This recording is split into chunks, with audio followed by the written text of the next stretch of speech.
Mesdames, Messieurs, peuple congolais, chers membres de la diaspora, individuellement et collectivement, du nord au sud, de l'est à l'ouest et au centre, tant au niveau citoyen qu'intellectuel, politique, militaire, religieux et ou spirituel, je vous informe qu'être citoyen, c'est d'un côté, d'agir toujours en permanence. Et pourquoi? C'est parce qu'aucune cause n'est perdue d'avance. Et surtout lorsqu'elle est digne, juste, noble, légitime et voire d'intérêt général. Par conséquent, seule la lutte libère. Être citoyen, c'est de l'autre côté d'être informé. Et pourquoi? Parce que l'ignorance est la pire des souffrances. Le savoir et les connaissances vous libèrent. Et pour cause, pour les ignorants, en fait, l'ordre du jour de la rencontre entre le despote Denis Sassou Nguesso, isolé aux abois et au crépuscule, et le président Félix Tshisekedi, qui depuis son arrivée au pouvoir est toujours à la recherche des solutions de paix avec ses voisins, puisque son pays est balkanisé depuis des années. Donc il cherche là où il y a toujours la paix. Vous savez que Sassou Nguesso était revenu au pouvoir avec l'aide des pays périphériques. Et la RDC aussi attaquée par les pays périphériques. Donc il est toujours à la recherche de la paix, du consensus, etc. C'est pour cela qu'il vient voir Sassou, il va voir Lorenzo en Angola, il va voir partout dans la sous-région pour la paix. Et donc, le 21 novembre 2024, chez nous à Brazzaville, vous avez certainement vu à la télé ou dans les médias réseaux sociaux la rencontre entre le despote et Félix Tshisekedi lors de la pose de la première pierre du pont rail entre Brazzaville et Kinshasa, qui, il faut le rappeler ici, que c'est dans 99% des cas, les Congolais de Brazzaville sont contre ce projet. Et pourquoi? Parce que déjà, la situation de la RDC n'est pas favorable à la construction d'un pont entre Brazzaville et Kinshasa, les deux capitales les plus rapprochées au monde. Vous avez une population de Congo-Brazzaville estimée à 5 à 7 millions d'habitants. Vous avez en face plus de 100 millions d'habitants. Et puis encore, à Kinshasa, déjà 20 millions d'habitants. Un pays qui est mal géré, qui est dans ce que vous connaissez, les bordels qui règnent là-bas, construit un pont entre les deux capitales, mais je ne sais pas quelle mousse a piqué certains pour... Ah non, attendez. Et pourtant, des alternatives sont là. Par exemple, dans la région du pôle, du Nyari et de la Banza, en terre Congo. En face aussi les Congo. Donc on peut construire une route passant de Mindoli ou de bifurcation Madingu jusqu'au Bokusongo, aller à Boma, et Boma traverser le fleuve là-bas, Matadi, et prendre une route qui vient vers Kinshasa. Mais pourquoi construire un pont là alors que les perspectives déjà démographiques et surtout économiques sont problématiques pour la RDC, puisque ce pays-là est balkanisé, siphonné, il n'y a que des chaos là-bas, alors que vous imaginez, au cas d'un chaos, nous serons envahis. Donc les Congolais n'en veulent pas. C'est pour cela que pour construire ce genre de projet, il faudra encore attendre 50 et encore 50 ans ou encore beaucoup d'années. Donc les alternatives sont là. Je vous ai dit qu'on peut construire ces genres de ponts dans le pôle là-bas ou dans le Nyari. Non, pas le pont, la route. Hein, la route entre Kinshasa et par Kinshasa. On construit une route qui part là-bas, qui arrive vers Kinshasa. Hein, qui part vers, que ce soit Minduli, que ce soit Bokosongo, que ce soit point entre Congo. Donc c'est pourquoi construire cette route-là qui est là, au pont, là au Brazzaville. Il n'y a pas de feu. Puisque les perspectives démographiques et même économiques sont mauvaises. Regarde les enjeux géopolitiques, géostratégiques dans la sous-région. Vous avez compris? Très bien. Donc, bon, là,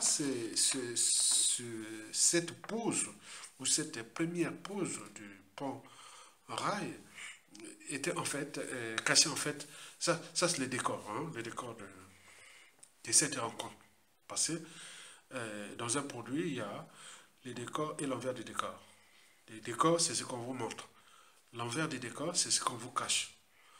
En réalité, cette rencontre du samedi 21 novembre 2024 chez nous à Brazzaville fut une diversion pure et simple de l'opinion congolaise des dérives du fleuve Congo. Et pourquoi? C'est parce que les enjeux étaient ailleurs. Et voici pour vous l'éclairage de l'envers du décor de cette rencontre diplomatique à la con. Explication. Historiquement, après son coup d'État du 5 juin au 15 octobre 1997, et bon, sachant que c'était à court d'argent et tout compagnie, bon, il avait trouvé des petits plans ou les COP, hein, comme on appelle les COP, la COP, voilà. Donc, avec Joseph Kabila qui venait d'arriver aussi au pouvoir, donc on avait laissé à Sassou Nguesso de gérer ce qu'on appelle le fonds du bassin du Congo. Je ne sais pas il est de combien c'est chaque année. Vous savez que nous sommes le deuxième bassin forestier le plus dense du monde, après le bassin amazonien, puis deuxième c'est nous, le bassin du Congo, après le troisième, le bassin du Mekong. Donc il y a des fonds qui sont alloués pour les problématiques de développement durable, protection environnement et autres, vous connaissez. Donc il y a un fonds là, je ne sais pas le montant qui est alloué à ces fonds, mais au regard des enjeux là, au regard des pressions, du chantage, tout ça, donc il doit y avoir beaucoup d'argent qui rentre de ce fonds-là. Or, depuis 2000, jusqu'avant l'arrivée de Joseph Kabila, avant l'arrivée de Félix Tshisekedi, ce fonds-là était géré par Sassou Nguesso. Or, quand on voit la carte, la superficie du bassin du Congo, 60% c'est en RDC. Donc ce fonds-là devait aller à la RDC. Pourquoi Sassou a pris tout ça pour lui?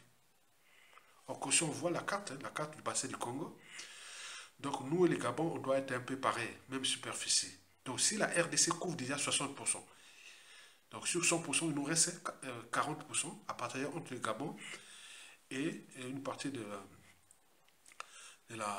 Cameroun et du Centrafrique, et puis la Guinée équatoriale. On est bien d'accord? Donc, or, ce fonds-là, depuis, c'est Sassou qui gérait ça. Il a géré ça. Donc, ça constitue pour lui du magot, pour la conservation du pouvoir, pour ces réseaux de lobbying dans le fameux fonds bleu du bassin du Congo et la fondation Brazzaville, les réseaux France Afrique, c'était les magots. Hein. Donc, or, depuis que Félix Tshisekedi est revenu au pouvoir, et surtout dès qu'il a pris le deuxième mandat, hein, depuis 2000, combien il est là, on est en 2020, depuis 2023, il y a une ministre là-bas qui s'appelle Eva Bazaïba, bon, Bazaïba, voilà. C'est elle qui tient là, non, il faut que nous donne les 60%. Et tu débrouilles avec les 40% avec les autres. Or, là, ça passe pas. Donc, il y a eu des pressions, des chantages et autres. Et donc, même Rosalie Montando était partie voir Félix Sekedi pour nous, laisse-nous les fonds là, on gérer ça. Même Arlette Soudan était parti là-bas et pleurait derrière Sassou Nguesso, pleurait à Félix Sekedi, non, laisse-nous. Donc, il y a eu beaucoup de pression et autres.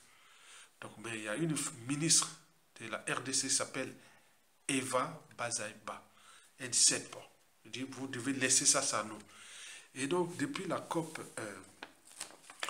29 en Abidjan, qui s'était passée entre le 11 et le 24 novembre 2024 là, pour les fonds là, donc on veut donner ces fonds là, la 60% à la RDC, qui réclame sa part. Mais Sassou maintenant met des pressions à Félix Sekedi, il veut les séduire, viens, on va te chuter sur ça, il faut que tu laisses là, voilà, je suis dans la merde, je suis sur tout, voilà. Donc vous comprenez ça. Ça c'est le fond des choses. Parce que derrière ce fond du bassin du Congo là, c'est quand tous les réseaux de lobbying, des lobbyistes de Sassou Nguesso. les marchands d'armes et de munitions, les réseaux de tout ce qui est, voilà, donc le fond bleu, Fondation Brazzaville, les réseaux fonds africains, tout est là. Vous avez tout compris. Donc il faut en tenir compte de cette, la face cachée de cette visite-là. Donc là, et autant encore de, ce fut une affaire de sous. Ils sont venus discuter les affaires de sous. Et dans ces affaires de sous, Félix Tshisekedi ne veut pas céder. Puisque derrière, Félix Tshisekedi a la pression aussi. Dire, attends, comment le Congo-Brazzaville, Sassou Nguesso peut voler la part des Congolais de la RDC? Non. Donc il y a les pressions là-bas. Félix Tshisekedi est entre, voilà. Donc il dit, bon, j'ai laissé faire pendant mon premier mandat, mais cette fois-ci, voilà, il faut que tu, voilà, je prends ma part, quoi. Donc, je ne sais pas, depuis la COP 29 à Bakou, en Azerbaïdjan, en novembre dernier, je ne sais pas si le fonds a été versé au Congo ou ils sont là, voilà, donc on ne sait pas. Mais vous savez qu'il y a aussi la COP 30 qui va se passer à Belém du 10-11 novembre 2025. Or, depuis que Sassou Nguesso et Félix Tshisekedi ont des embrouilles sur ces fonds, et Sassou était parti voir Lula. Il a dit, bon, voilà, il a invité à Brazzaville Lula du Brésil, puisque c'est lui le premier fonds, c'est le Brésil qui occupe ça, parce que c'est le bassin amazonien. Après le deuxième, chez nous, le bassin du Congo. Il était parti voir là, il a invité même Lula de venir à Brazzaville. Lula a refusé. Il a dit non, je ne comprends pas ça, c'est une inégalité. Tu ne peux pas voler les fonds de la RDC, remettre son argent là. Donc entre Sassou et Lula aussi, ça chauffe. Et seulement si Sassou est encore là en 2025, jusqu'en novembre 2025. Donc ça va se passer au Brésil. Mais oui, donc il prépare déjà d'avance ça que Sassou, dans sa tête, il sait qu'il est dictateur éternel. Puisque déjà, les choses de 2025, de novembre 2020, il travaille déjà ça.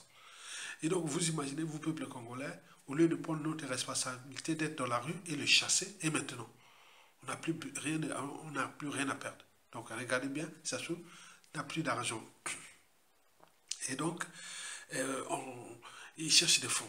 Parce qu'on ne joue pas au dictateur sans argent. On ne joue pas au dictateur sans argent. Et donc là, Sassou est coincé. Et donc, il cherche l'argent par-ci, par-là.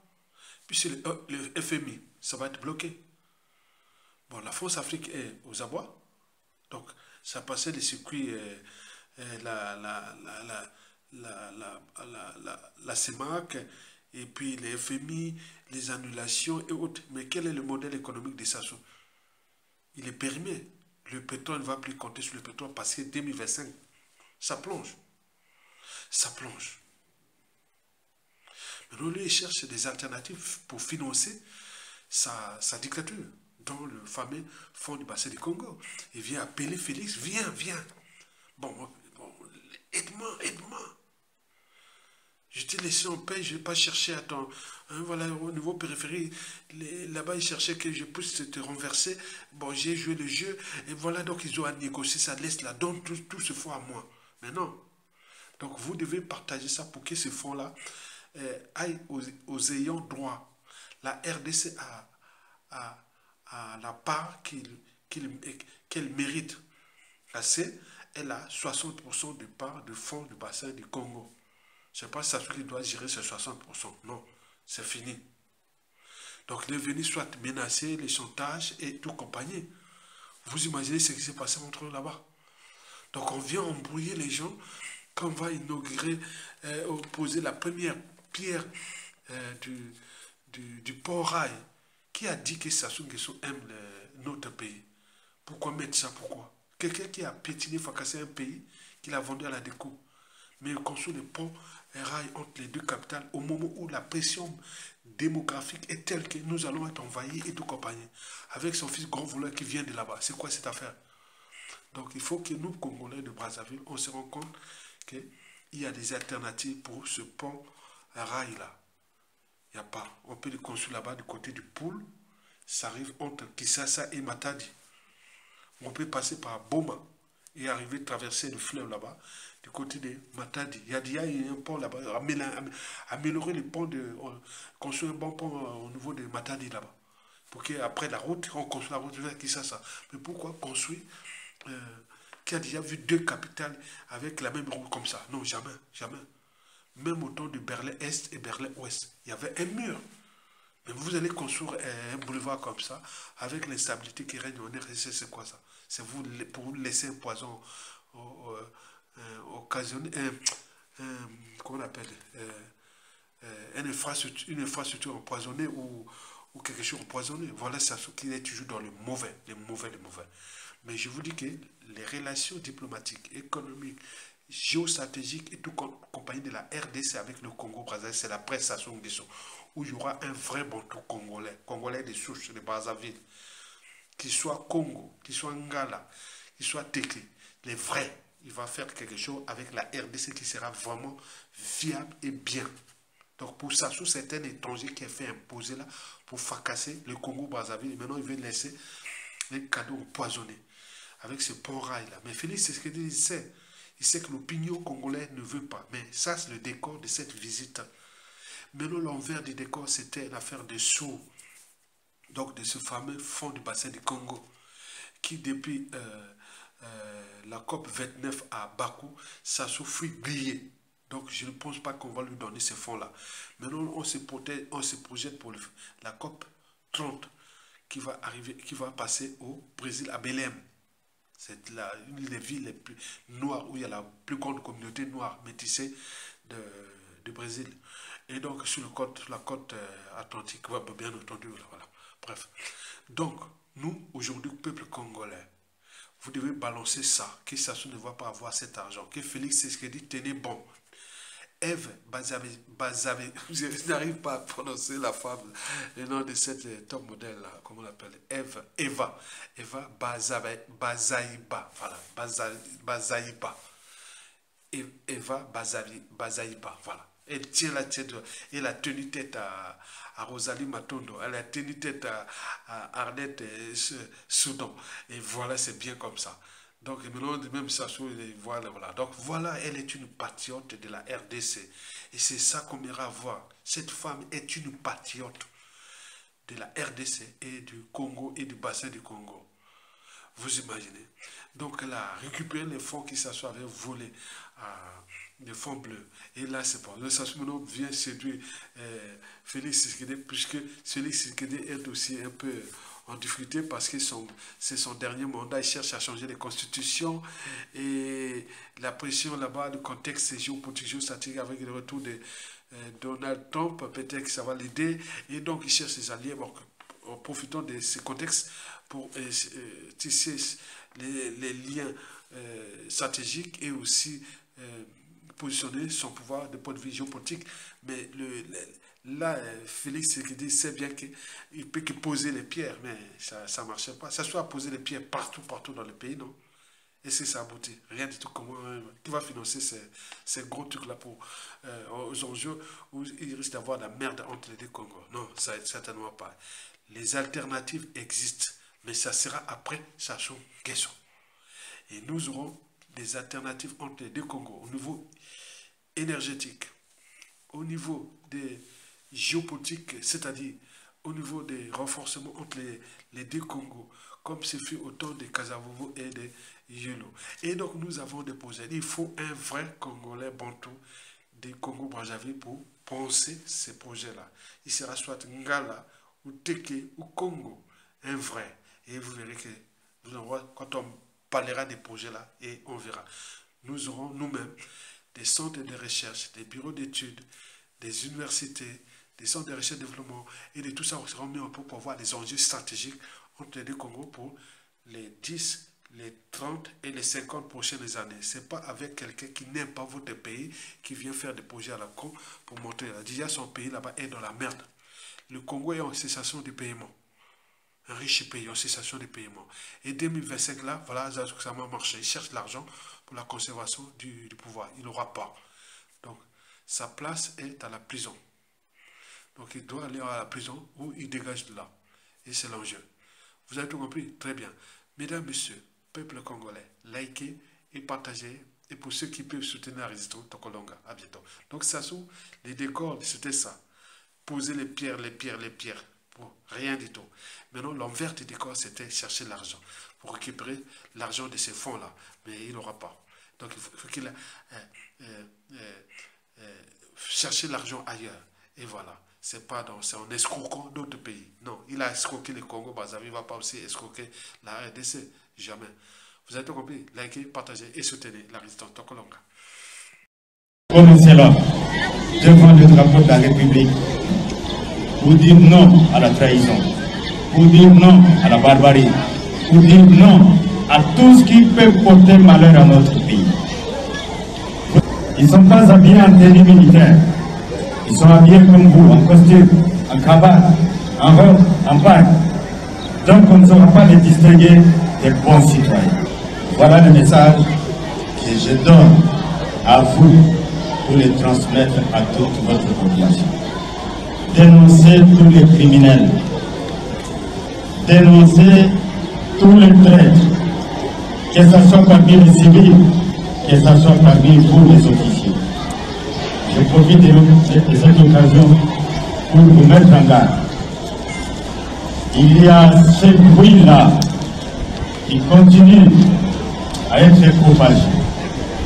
Je vous interdis, vous officiers, à travers vous toutes vos unités. Si quelqu'un d'entre vous est accusé de complicité avec l'ennemi, il sera fusillé. La peine de mort est restaurée. Elle est d'application. Vous êtes donc prévenus. Si vous êtes accusé, vous êtes dénoncé de complicité avec l'ennemi, de trahir votre pays, vous serez fusillé. Les temps ont passé. Les moments ont changé. Je vous appelle à la loyauté, à la fidélité et au courage, au sacrifice pour défendre votre pays.